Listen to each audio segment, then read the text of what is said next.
Hello and welcome to PCMag Live. I'm Dan Costa, he is Sascha Segan, and we've got a great show for you today. We're going to talk about today's top tech news. We're going to answer some of your reader questions, and then we're going to pull one cool thing off the shelf from the lab and show it to you live on camera.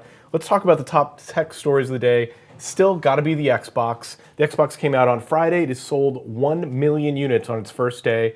But all is not great for Xbox. There have been some reports of some disk drive problems on some units. But Sascha, we don't really know how many people are being affected by this problem. Yeah, some people say their disk drives are grinding. That's what happens when you try to use Grindr on your Xbox, clearly. But what I think is much more important here is that there will always be a few defective units, but Microsoft is taking care of this well. Microsoft is using their advanced return system to ship people new Xboxes even before the old Xboxes come back to them. I mean, Sony had a number of defective PS4s. If you sell 1 million of these at once, there'll always be a couple of lemons. And I think that's both Sony and Microsoft have sort of learned from the past where there's nothing worse than a gamer that does not have the console that he paid for 6 months ago on the day of launch. So they're seeding they're fixing not necessarily fixing the problem, but they're seeding those customers with new boxes super fast. And they'll find that people forgive them if they treat their customers with respect and attention. Everybody understands, everybody acknowledges that things break. The real test of a company is how it behaves after the thing has broken, not that the thing breaks at all. Also in the news today, Google's executive chairman, Eric Schmidt, is doing a service to iPhone users and has published a primer for how they can switch from iPhone to Android. Kind of a direct how-to story, kind of the kind of story that we would usually publish on PCMag, but Eric Schmidt's taken it upon himself to do this. He says that once people switch from iPhone to Android, they will never go back. So the first thing I find interesting about this is that Eric Schmidt appears to have a lot of time on his hands. Yeah. Like he could write 900-word how-tos packed with links on Google+. We assign stories like that all the time, and I got to tell you, the per-word rate is not great compared to what Eric Schmidt is making. Yeah. So his guide, it's pretty useful. I mean, it shows how to switch from an iPhone to an Android device. But I found a couple of things in there very interesting. For instance, he recommends specific Android devices. And now this is the executive chairman of Google. So what is the executive chairman of Google like? He likes the Galaxy S4, he likes the Nexus 5, and he likes the Motorola Droid Ultra, but not the Moto X. And I thought that was very interesting. Yeah, there's a product manager right now that's crying at Motorola. What's going on in there that he's decided that the Droid, like they own Motorola. Motorola is a Google company. What's going on in there that he's decided that the Droid Ultra is the device to spotlight and not the Moto X, which is the phone that is really Motorola's flagship? Yep, no love for the Moto X. Let's talk about the other rumor today that we saw. There evidently are rumors that a new Kindle is on its way. This is kind of surprising because there was just a new Paperwhite Kindle released in September. But this is a new model of the Kindle which they say will be able to 300 ppi screen, a higher resolution screen, and really put it on par with some of the other latest generation ebook readers.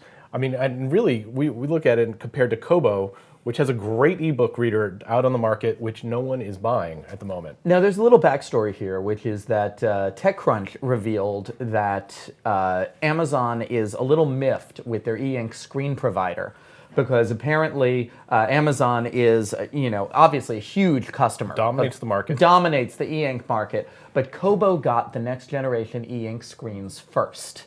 So Amazon is saying, hey, what's up? We want your latest technology. Why didn't we get the best e-ink screens? So there may be a pretty quick rev of the Paperwhite just to make sure that Amazon has the latest screen technology from their e-ink provider. Yeah. I don't know why that provider would go with Kobo over Amazon. I think they've made an enemy for life there. And I would not want, if I were an e-ink provider, I would not want Amazon to be angry at me. Yeah. I'll tell you that much.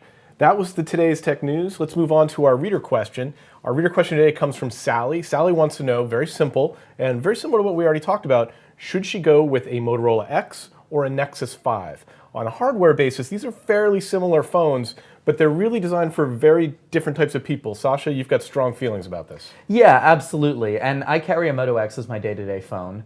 The deal is if if Sally is a hacker, if she's someone who likes to install new ROMs or install different launchers or in general really mod the software on her phone, that's who the Nexus 5 is for. Okay, that is when she should get a Nexus 5. Everyone else, people who don't intend to heavily alter the Android on their phone, I find the Moto X superior. And I find it superior because of a lot of really subtle Motorola customizations like active display and the easy camera launcher that don't clutter up the Android interface, but they improve the things you do in day-to-day. And also you can get it with Moto Maker now on every carrier. And it's just so much fun to have a custom designed phone. There you go. So Eric Schmidt, no love for Moto X. Sascha Segan, lots of love for Moto X.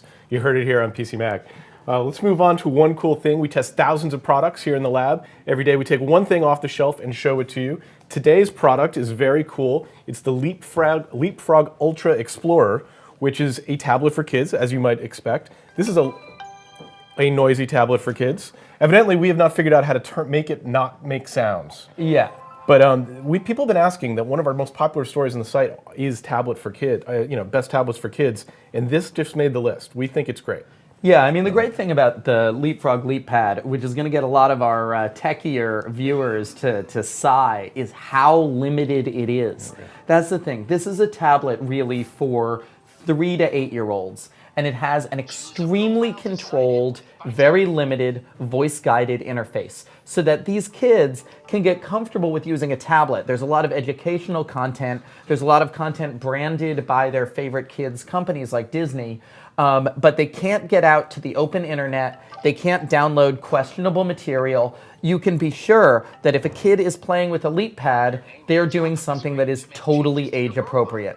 Also, it is rugged as heck. Yeah, I bounced this thing off the ground. This thing is like, and this is the number one thing people ask. I always tell people, if you want to get a tablet for your kid, use an old iPad, hand-me-down iPad. Those are great, but they will break if they drop them on the floor. This thing is like solid, very solid plastic, super rugged, rubberized edges. It's built to be abused. Yeah, now on our site we've reviewed a lot of other more generic Android tablets that have, for instance, rubber bumpers or parental control modes. But this is just a case of focus. This device is purely focused on having that controlled small child experience. And it's only $149. Yeah, great tablet, great for kids, and especially for younger kids. That network access, you want them to be able to get online, but not get on the web in any kind of uncontrolled or unfettered way. But I'll tell you, any kid over 8 or 9 is going to be too old for this. Yeah, great product, the Leapfrog LeapPad Ultra. You can read the full review on PCMag.com. It's a great review. We gave it 4.5 out of 5 stars in Editor's Choice. Check that out. That's PCMag Live for today. Join us tomorrow. We will be back on air. And remember to send us your reader questions. We like them via email, we like them via Facebook, we like them via Twitter. Any way you want to ask the question, we will answer it. Thanks for joining us.